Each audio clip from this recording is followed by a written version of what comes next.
Nail നദിക്കരികിൽ നിന്നും Mediterranean കാറ്റിന്റെ തയുകിത്തലോടലേറ്റൊരു നാട്. കൈറോ മുതൽ അലക്സാൻഡ്രിയ വരെ നീളുന്ന ലോകാത്ഭുതങ്ങളുടെ മണ്ണ്.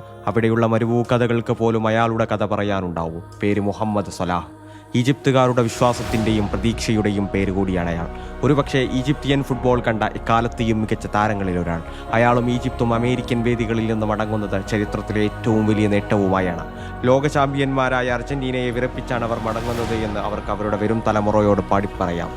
92 വർഷങ്ങൾക്ക് ശേഷം ഇത്തവണ സലായും സംഘവും ഒരു പുതുചരിത്രം തീർത്താണ് അവർ അമേരിക്കയിൽ നിന്ന് മടങ്ങുന്നത്. ഗ്രൂപ്പ് ഘട്ടത്തിൽ സ്കോട്ട്ലാൻഡിനെതിരെ ചരിത്രത്തിൽ ആദ്യമായി നേടിയ ഒരു ലോകകപ്പ് വിജയം.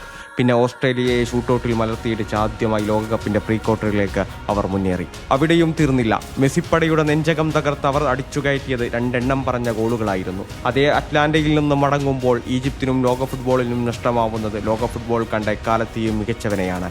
അയാളെക്കുറിച്ച് ഈജിപ്തിയൻ കവികൾ പറഞ്ഞതുപോലെ കേട്ടറിവിനേക്കാൾ വലുതാണ് മുഹമ്മദ് സലാഹ് എന്ന സത്യം.